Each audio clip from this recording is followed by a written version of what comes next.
Speaking of fiat money world catastrophes, Graham, I couldn't help but notice this story that the Ukraine may freeze the bank accounts to force people to fight this war. Yeah, this is, I'm going to bring that up I'm going to bring that up because this is really, I see you had something else up there. Well, we can talk about that in a second. Okay. But I just had that up a second ago. So the Ukraine is, here it is. And let's put that on the screen. There you see. So Ukraine may freeze bank accounts to push war service. And then the question is asked, is crypto the answer? And I put on Twitter, I said on Twitter, like, yeah, this is why I like Bitcoin. With Bitcoin, none of us have to go fight some insane war that's just benefits rich people. Yeah, Bitcoin demonetizes war and violence. And what I mean by that is because it's unconfiscatable, it's uncoercible, right? You cannot coerce someone into giving you their property, their Bitcoin, because it's behind this encrypted wall that you cannot penetrate, even if you are the U.S. military, even if you are show up with a tank. You cannot get through this encrypted wall of Bitcoin to seize anybody's Bitcoin. And so it changes the dynamic because economics has always evolved really over the course of human history as a byproduct of war and vice versa. There's always been this need for more territory. We're going to expand. We're going to take that guy's stuff. And but if you can't take that guy's stuff and you can't go to war, and there's no profit incentive to go to war because the booty is unconfiscatable, then you're not going to go to war. You have to come up with some other reason, incentivize you to get up in the morning other than to go and steal somebody else's shit.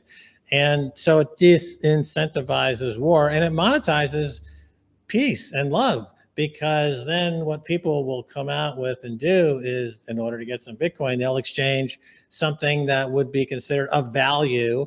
And that something would be useful, like food or some practical device or a homemade tool, or to put it in crude terms. And so it just changes the whole social contract and the social structure if you have perfect money, unconfiscatable money. So let me ask you this. The liberal side of the political aisle, I believe they're against war. Yes. Right? They're like traditionally like, we're against war. It's usually on the right. They're like, hey, we got to go to war. We're the defense military industrial complex. We like war. We're on the right. We're conservatives. And the lefties, the perception anyway, is that they're against war. They're more into the others. But so the question becomes, why wouldn't liberals and lefties like Bitcoin for this reason? That's a question, Graham. Oh my God, Max, this is the like main frustration I have as a lefty, because I tell people, and to back up, I think this is why we have this problem. Why? Because America, we're fed this red team, blue team. So whenever the team you don't like says they're in favor of something, the other team just says, I don't like it. So for instance, if Joe Biden were to say, I love Bitcoin, Republicans would be like, Bitcoin's awful, it's bad for America, and vice versa.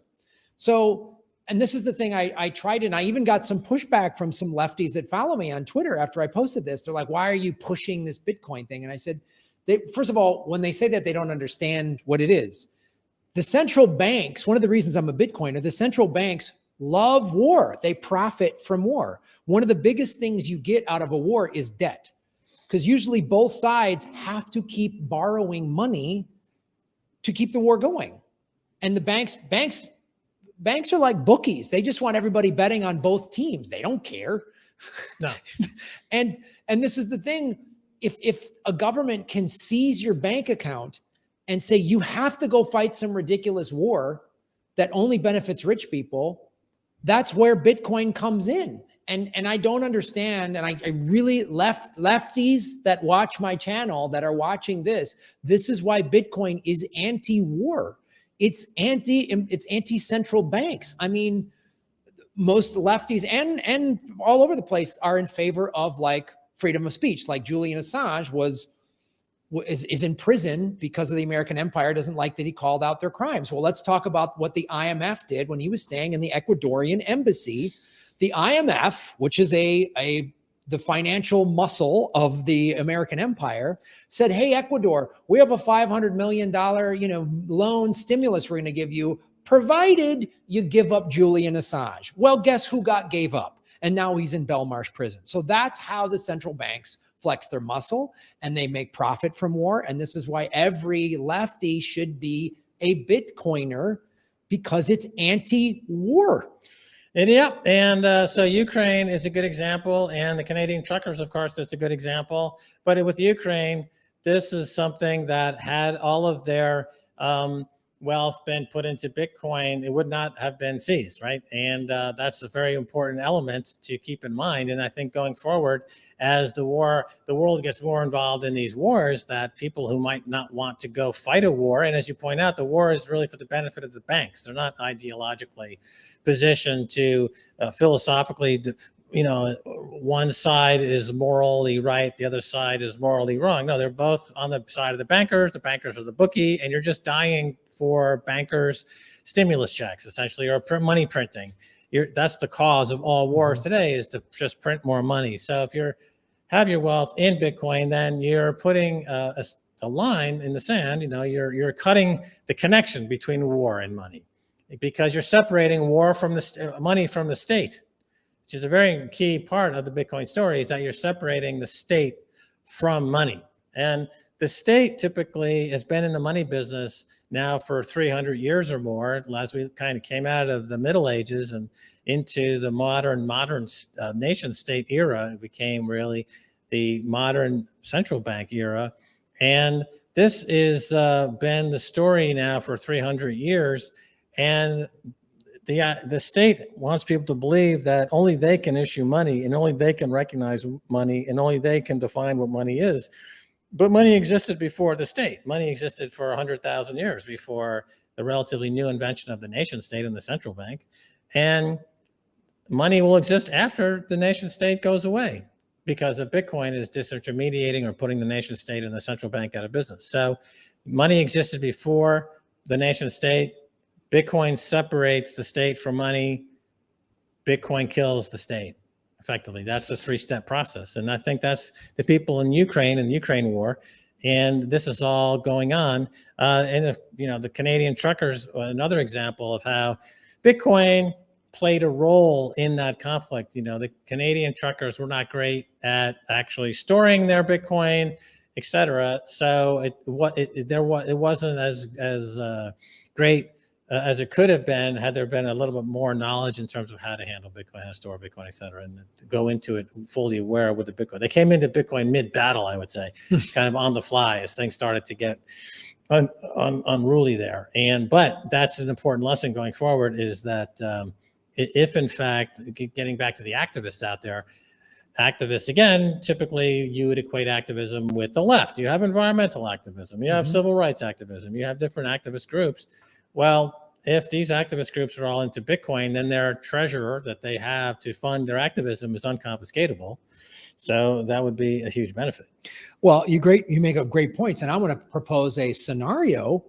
So just going off of the numbers right now, a third of America is against this Israel bombing of Palestine. Liberal Democratic voters age 18 to 34, 70% of them are against America funding Israel bombing Palestine, right? So I want to propose to you, young people, if you're anyone watching out there, imagine if we go the bank, especially if we go to central banking digital currency, which is central, it's not free like Bitcoin. So imagine all of you young people out there protesting, and hey, hats off to you. They've been protesting. We want a ceasefire. This isn't right. What if the government said, oh, we're freezing your bank accounts. You all have to now go to the Middle East and fight this war. Would you want to do that?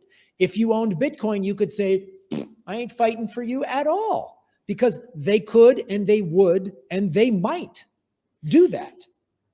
Definitely. The thing about the global geopolitical conditions prevailing at the moment is that war is breaking out everywhere because of deglobalization and de-dollarization. So during the period of dollarization and globalization, we can say that this was really post-World War II, and then accelerated in the 80s during a period of deregulation when financialization became more dominant as a percentage of the overall economy. It went from being, let's say, 15% of the economy to being 60 or 70% of the economy, if you really look deeply into how all these companies actually get their profit. So if you were to understand that the financialization of everything has gotten to this point, then you would understand that you can effectively orchestrate a rug pull on the whole house of cards.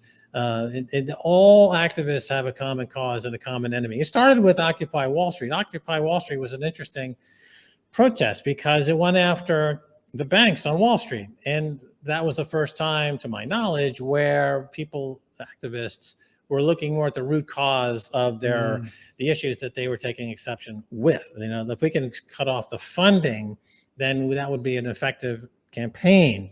And that's true, but in the story of Wall Street and the money printers, of course, they can just print an endless amount of money.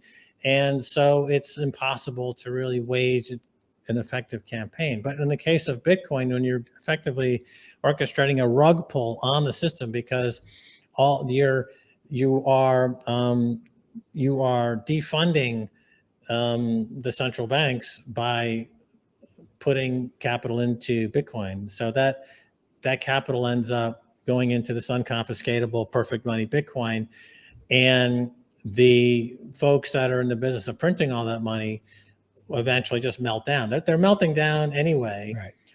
But this would accelerate the meltdown, which I think you need to do to right the ship, to get to a point where there's strong fundamental values upon which you can build a society. But right now, we don't have that base to build a society on because it's all being printed into oblivion. Anybody who's access to a printer will print an infinite amount.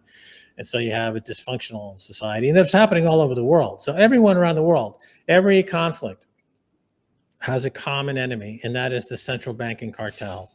And we all have a common solution, and that is Bitcoin. So we're all working on the same fight at this point. I guess I call it the global insurrection against banker occupation. So we're all living under banker occupation, and the global insurrection is Bitcoin. That's such a great way to put it. And I really want everyone to understand that ultimately, that's the thing I love about Bitcoin.